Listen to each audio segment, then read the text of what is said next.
Capital Sonoro. Ahora.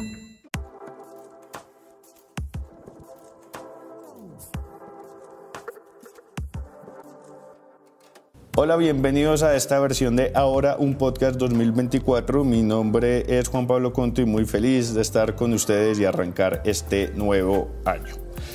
En un ligero cambio de formato vamos a arrancar ahora con el dato del día, que hoy, más que un dato del día, es una relatoría sobre un tema que hoy, pues, que está en boca de todos, el denominado asedio a la Corte Constitucional por parte de algunos manifestantes. Ayer jueves 9 de febrero en Bogotá, algunas personas salieron a marchar en apoyo al gobierno del presidente Gustavo Petro para pedir celeridad en el proceso de la elección del fiscal. La Corte Suprema de Justicia votó, pero no eligió a ninguna de las ternadas del presidente. Ni Ángela María Buitrago, ni Amelia Pérez, ni Luz Adriana Camargo consiguieron los votos necesarios.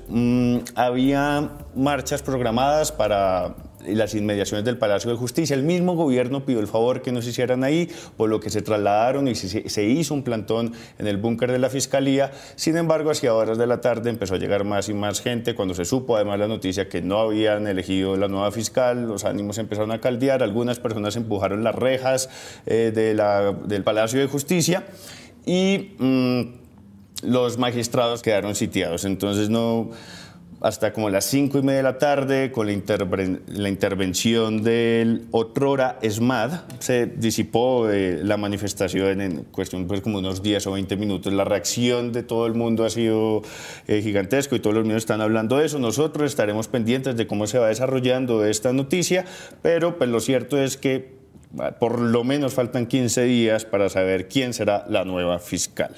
Bueno, luego de esta larga introducción, de este largo extraño dato del día, consecuencia de la volatilidad noticiosa de estos últimos días, vamos a saludar a Carol Velázquez, que nos tiene un tema internacional sobre el proyecto que está impulsando el presidente Milei con su partido para derogar el aborto en Argentina y condenar a las mujeres que lo hagan hasta con 3 años de prisión.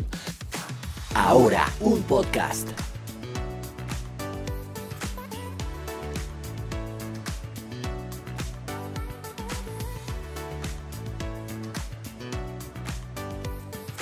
Y hoy nos encontramos, vamos a saludar a Carol Velázquez, que nos tiene un tema internacional sobre el proyecto que está impulsando el presidente Milei con su partido para derogar el aborto en Argentina y condenar a las mujeres que lo hagan hasta con 3 años de prisión. Carol, bienvenida nuevamente a Ahora un Podcast. Cuéntenos un poco sobre este proyecto. Hola Juan Pablo y hola por supuesto a las personas que nos están escuchando. Es un placer para mí estar nuevamente aquí en Ahora un Podcast y bueno, no son muy buenas noticias porque efectivamente el gobierno de Milei, o sea el partido oficialista, radicó un proyecto que bueno, va a empezar a avanzar, con el que buscan derogar la ley 27610 que se aprobó en el 2020 y que fue una decisión histórica en su momento, que autoriza el aborto de manera segura y legal en todo el país. Carol, hay un segundo. ¿Qué dice exactamente la ley que rige actualmente? Bueno, entonces primero hagamos un contexto para las personas que quizás no recuerdan este suceso histórico que pasó aquí en Latinoamérica a favor de los derechos sexuales y reproductivos de las mujeres, y es que la ley que rige actualmente en Argentina fue aprobada el 30 de diciembre de 2020 y promulgada el 14 de enero de 2021. Esta ley permite interrumpir voluntariamente el embarazo hasta la semana 14 de gestación de forma segura, legal y gratuita en todo el país. Ya después de este tiempo, ya el aborto solo se permite bajo 2 causales que rigen desde la aprobación, digamos, desde hace ya más años, que es cuando está en peligro la vida de la mujer o si el embarazo fue producto de una violación. Ok, y retomemos ahora. ¿Qué pretende hacer este proyecto de ley que se pone ahora sobre la mesa o que se va a poner sobre la mesa? Listo, pues este proyecto de ley que está impulsando el oficialismo, el partido del actual presidente de Argentina, Javier Milei, lo que quiere es prácticamente derogar esta ley que está vigente y prohibir el aborto en todo el país. Básicamente es eso. Ok, pero entonces vamos, porfa, Carol, con detalles, como cuáles serían como los elementos cuáles son los elementos que componen este proyecto de ley. Bueno, pues hay varias prohibiciones, la verdad, que creo que han asustado muchísimo y que han generado como un malestar en las mujeres, más que todo. Y es que este proyecto lo que hace es que prácticamente se busca es juzgar a la mujer que decide voluntariamente interrumpir su embarazo y también a las personas que ayuden a hacer este proceso. Por ejemplo, en el mismo texto del proyecto dice que será reprimida con prisión de 1 a 3 años la mujer que causare su propio aborto o consintiere en que otro se lo causare. Estoy citando textualmente el proyecto. También hay reclusión o prisión de 3 años a 10 años para las personas que también, digamos, que ayuden a hacer este proceso, que si en caso de que se haga este procedimiento sin consentimiento de la mujer, esta pena podrá elevarse hasta 15 años y si el hecho fuere seguido de la muerte de la mujer, sería con reclusión o prisión de 1 a 4 años. Ya como lo mencionamos anteriormente, si una mujer decide voluntariamente hacerlo, tendría hasta 3 años de cárcel. Carol, cifras, es decir, como ¿en qué contexto o qué número nos pueden ayudar a entender el momento en el que llega este proyecto de ley? Listo, para pues, meterlo como dentro de esta coyuntura. Recordemos que, bueno, esta fue promulgada en 2021, entonces a partir de esa fecha, ya a 2023 existen unas cifras de cuál ha sido el número, por ejemplo, de personas que se han hecho un aborto. O sea, estos datos vienen del proyecto Mirar, una iniciativa del Centro de Estudios de Estado y Sociedad junto a IBIS Reproductive Health, que dan cuenta que desde la aprobación de esta ley hasta octubre del 2023, un total de 245.015 personas accedieron a interrupciones seguras y legales de sus embarazos en establecimientos públicos de todo el país.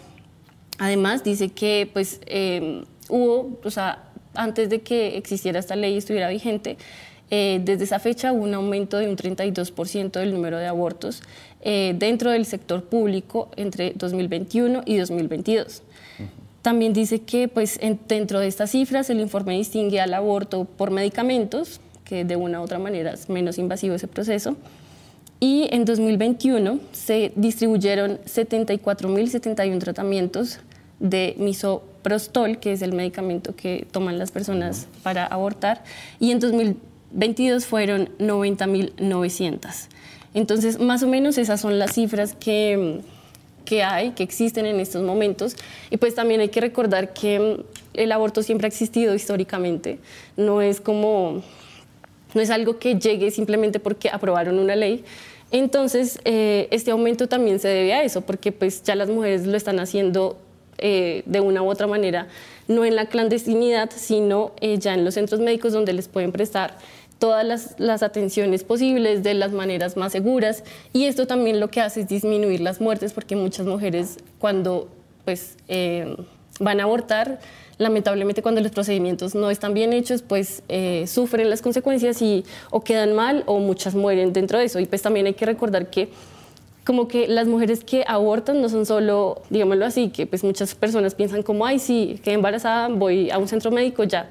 La mayoría de estas mujeres que acceden son menores que pues han sido abusadas, que vienen de contextos muy vulnerables y que pues lamentablemente dentro de su contexto y dentro de su existencia no pueden contemplar ser madres, y pues no hay que olvidar que pues también es una decisión propia de las mujeres de decidir si quieren o no quieren ser madres en dicho momento de su vida. Carol, voy a hacer 2 preguntas en una.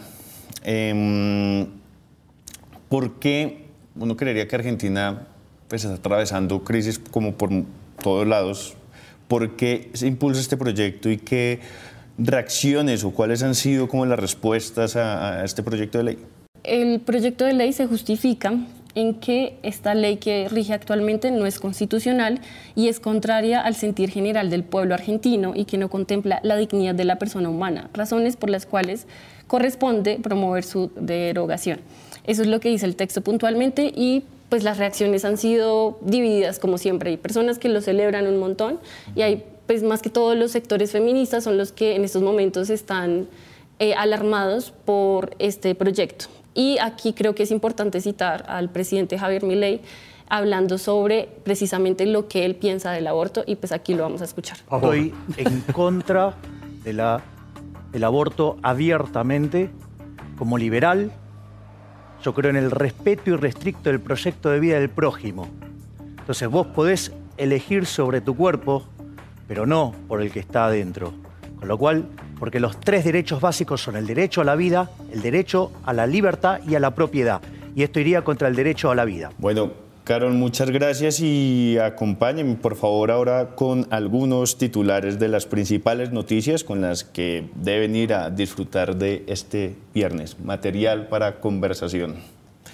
Arranco con una de política nacional. El gobierno de Gustavo Petro y la disidencia de las FARC Segunda Marquetalia, comandada por Iván Márquez, que nunca murió, anunciaron este viernes el inicio formal de un proceso de paz. El hecho se dio a conocer a través de un comunicado conjunto firmado por el Alto Comisionado para la Paz, Oti Patiño, por el mismo Iván Márquez y por Carlos Martínez, embajador de Venezuela en Colombia.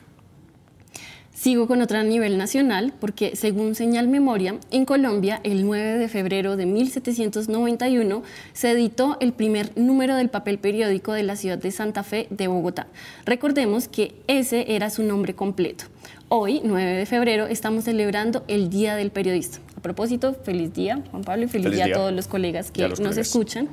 Y por eso, celebrando el Día del Periodista, y a propósito de este día y de la libertad, después de 37 años del magnicidio del director de El Espectador, Guillermo Cano, en una ceremonia en el Centro de Memoria, Paz y Reconciliación de Bogotá, el ministro de Justicia, Néstor Osuna, pidió perdón a la familia de Cano y se comprometió, en nombre del Estado, a seguir adelante con la investigación del crimen de lesa humanidad perpetrado el 17 de diciembre de 1986. Y voy con una de Bogotá. Mecánicos que trabajan dentro de los patios del tránsito en la capital, ubicados en el sector de Álamos, están cobrando altísimas sumas de dinero por arreglos que tienen el mercado o que pueden llegar a costar hasta 7 veces menos. Llegan a sacar hasta 700.000 pesos por arreglar un exhausto. El niño Dylan Santiago Castro está desaparecido desde el pasado 6 de febrero. La madre del pequeño, de 2 años, asegura que perdió el rastro del niño en cuestión de minutos, cuando ella se desplazó a la cocina de su casa y el menor estaba en otra habitación. Investigadores hablaron con la abuela y el padrastro de Dylan Santiago, pero estos dijeron desconocer su paradero. El papá del pequeño no ha podido ser localizado. Por favor, si usted ha visto a Dylan Santiago Castro, comuníquese a la línea 123. Ahora es un proyecto periodístico de Capital que está en televisión, en YouTube, en las redes sociales y aquí en podcast. La producción de este podcast está a cargo de Fernanda Rojas, la escritura en manos de quien les habla, Juan Pablo Conto, y la dirección a cargo de Andrés Parvo. Gracias a Carol Velázquez por acompañarnos el día de hoy. Nos escuchamos el lunes. Según el oráculo Google, mañana sábado tendremos una mínima de 8 y una máxima de 19 grados centígrados con un 45% de probabilidades de lluvia. El domingo la temperatura va como por la misma línea, pero con un 15% de probabilidades de lluvia. No termine el día sin información, búsquenos en todas las plataformas de podcast y compártanlo. Chao, adiós.